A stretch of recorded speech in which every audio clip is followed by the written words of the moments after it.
লিল্লাহি তাকবীর। এই সেই মুসা নবী, আল্লাহ জিবরাইলকে পাঠাইছেন মুসা নবীর কাছে। খালি যদি মুসা নবীর ওয়াজি যদি করি, তার হিজরতের কথাই যদি বলি, বহুত সময় লাগবে। আমি কি বলবো? আমার বন্ধুরা খেয়াল করেন, সময় যেহেতু পাই না এলাকার মধ্যে আসতে, জাহিরে ভাব পেলে যায়, আজকে সময় পাইছি। এছাড়া আমার বন্ধু অ্যাডভোকেট আব্দুল হক, বিএনপির সাধারণ সম্পাদক, তিনি একজন নেতৃস্থানীয় মানুষ। আমার বন্ধুবার মীর শাহ আলম, আমার মনে হয় ভাই আমার ঢাকাতে আছেন, আর সেই জন্য প্রতিনিধি হিসেবে আমার তাজুল ভাইকে পাঠাচ্ছেন, আরমান ভাইকে পাঠাইছেন। যাই হোক, একটু পরে আমি একটা পরিবেশ করে দিই যে 10-15 জন 20 জন নিয়ে শুরু করছি, আমি করছি আচ্ছা কাজ। লা ইলাহা ইল্লাল্লাহু মারহাবা পড়েন। মুসা কালিমুল্লাহর কাছে জিবরাইল আসলেন। জিবরাইল ডাকতে কই, মুসা কালিমুল্লাহরে আমার আল্লাহ আমারে পাঠাইছে।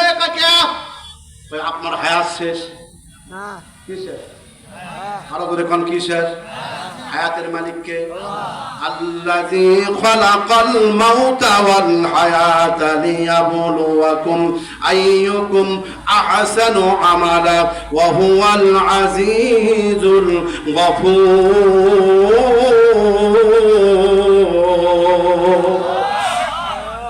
হায়াতের মালিক আল্লাহ, মৃত্যুর মালিক আল্লাহ। তোমার হায়াত শেষ। মুসা কালিমুল্লাহ সালাম না দেওয়ার কারণে তুমি কি জানো না সালাম দেওয়া দরকার ছিল? কারণ সালামটা হলো আমার আল্লাহ পাকের পক্ষ থেকে একটা সম্বোধনী বাক্য। একজন মুসলমান যখন আর একজন মুসলমানের সঙ্গে যখন দেখা হবে, আল্লাহর হাবিব বলেন, মুসলমান যখন মুসলমানের সঙ্গে দেখা হবে তখন সালাম দিবে। মুসলমান যখন কথা বলবে, আসসালামু ক্বাবলাল কালাম, কথা বলার আগে কষে সালাম দিবে। মুসা কালিমুল্লাহকে আল্লাহ রাব্বুল আলামিনের অভিবাদ্য জিবরাইল আলাইহিস সালাম সালাম দেয় নাই। মুসা কালিমুল্লাহর ডান হাতে গালে একটা থাপ্পড়। মুসা নবীর হাতের মধ্যে এমন শক্তি আল্লাহ পাক দিয়েছিলেন, এক থাপ্পড়ে জিবরাইল আলাইহিস সালামের চোখ বাইরে আছে। মারহাবা, কি বার হয়ে আছে? আর একটু জোরে কর, যখন বার হয়ে আছে আল্লাহর কাছে। আল্লাহ তোমার এই দায়িত্ব, তুমি মালাকুল মউত করছো, আমাকে মানুষের কাছে পাঠাচ্ছো, আর আমার দেখো চোখটা করছে কি জন্য পারছে? আমি নাকি তাকে সালাম আগে দেওয়া লাগলো, আমি আর আজরাইল মানুষ, তাকে যে সালাম দিব, এই সালাম না দেওয়ার কারণে নাকি বেয়াদবি হয়েছে, এই জন্য থাপ্পড় মারছে আর চোখটা বার হয়ে যাচ্ছে।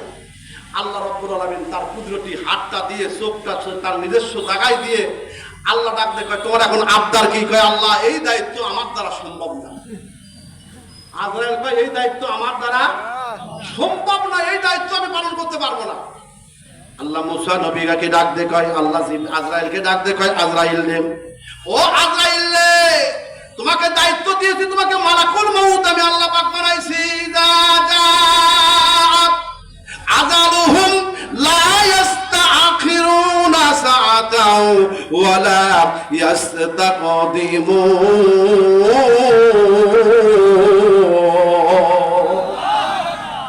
মানুষের যখন মৃত্যুর পরোয়ানা হয়ে যায়, আল্লাহর পক্ষ থেকে আজরাইল আসেন, 1 সেকেন্ড আগে দেওয়া হয় না, 1 সেকেন্ড পিছিয়ে দেওয়া হয় না, এক জাস্ট টাইমে আমার আল্লাহ রাব্বুল আলামিন আজরাইলকে পাঠায়া দেয়। আজরাইল ডাকতে কয় আল্লাহ এটা আমার দ্বারা সম্ভব না। মুসা নবীর মতো যদি আরো মানুষ হয়, আমার গালের মধ্যে যদি থাপ্পড় মারে সারা জীবন পর্যন্ত করে থাপ্পড় খাতেই থাকবো, এটা আমার দ্বারা সম্ভব না।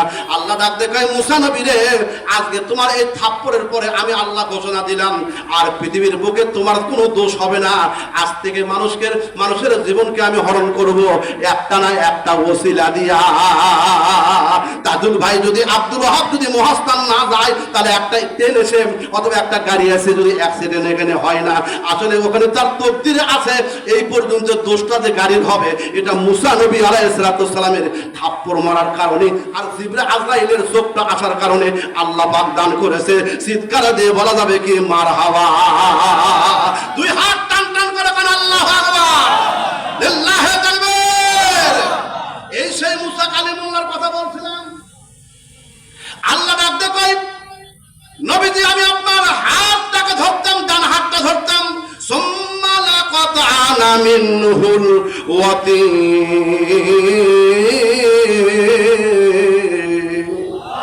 নিজের পবিত্রতা দিয়ে যদি কোনো কথা বলতেন তাহলে আমি আল্লাহ রাব্বুল আলামিন আপনার ডান হাত ধরতাম, শুধু ধরতাম না আমি আল্লাহ রাব্বুল আলামিন আমার কুদরতি হাতটা দিয়ে আমার আপনার জিহ্বাটা আমি কেটে দিতাম আর প্রমাণ করে দিতাম আমার নবীজি তার মন গড়া কোনো কথা বলে না। জোরে জোরে বলা যাবে কি মারহাবা।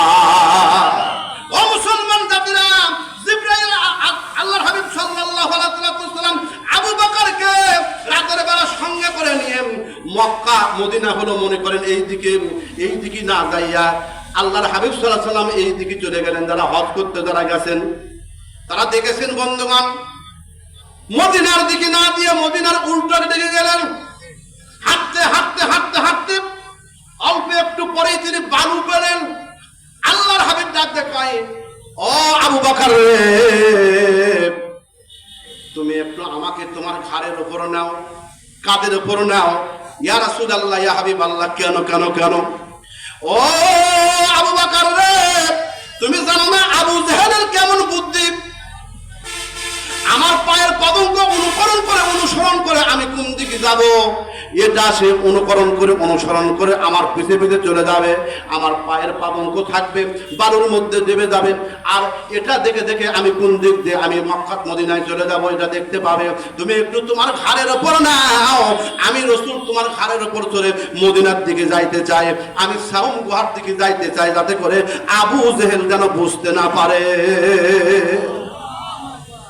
আবু বকর রাদিয়াল্লাহু তাআলা এরকম করে আমরা ছোট ছোট বাচ্চা ভোদের মধ্যে নেই না, এর মধ্যে কি বলে দুই দিকে দুই পাও দিয়ে ঘাড়ের উপর নিয়েছি।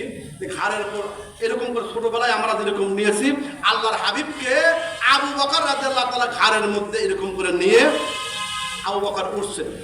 দুই এক কদম গেছে, যা কথা ইয়া রাসূলুল্লাহ আপনি কি ঘাড়ের উপর উঠছেন? আপনি কি আমার ঘাড়ের উপর উঠছেন? নবীজি ডাক দিয়ে কয় আমি তো এখন থেকে আরো কিছুক্ষণ আগে উঠছি। হুজুর আপনাকে রাহমাতুল লিল আলামিন করেছে আমার আল্লাহ, আপনার তো কোনো উজুরই দেখি না। আপনি 2 কেজি 4 কেজি 5 কেজি 10 কেজিও না 20 কেজিও না, আপনার তো কোনো ওজন নাই। জোরে কোন কি নাই? একটু জোরে কোন কি না? নবীজি কাঁদতে কাঁদতে ডাক দিয়ে কয় আবু বকর রে, আমাকে যারা চিনেছে আমাকে যারা দেখেছে আমার নাম মুহাম্মদ বিন আব্দুল্লাহ, আব্দুল্লাহ বিন আব্দুল মুত্তালিব, আব্দুল মুত্তালিব ইবনে হাশিম, হাশিম ইবনে আব্দে মানাফ, আব্দে মানাফ ইবনে কুসাই, কুসাই ইবনে কিলাব, কিলাব ইবনে মুররা, মুররা ইবনে ফিহর, ফিহর ইবনে মালিক, মালিক ইবনে নজর, নজর ইবনে কিনায়া, কিনায়া ইবনে খয়মা, খয়মা ইবনে মুদরিকা, মুদরিক ইবনে ইলিয়াস, ইলিয়াস ইবনে নজর, নজর ইবনে মাআদ, মাআদ ইবনে আদনান। চিৎকার দিয়ে বলা যাবে কি মারহাবা।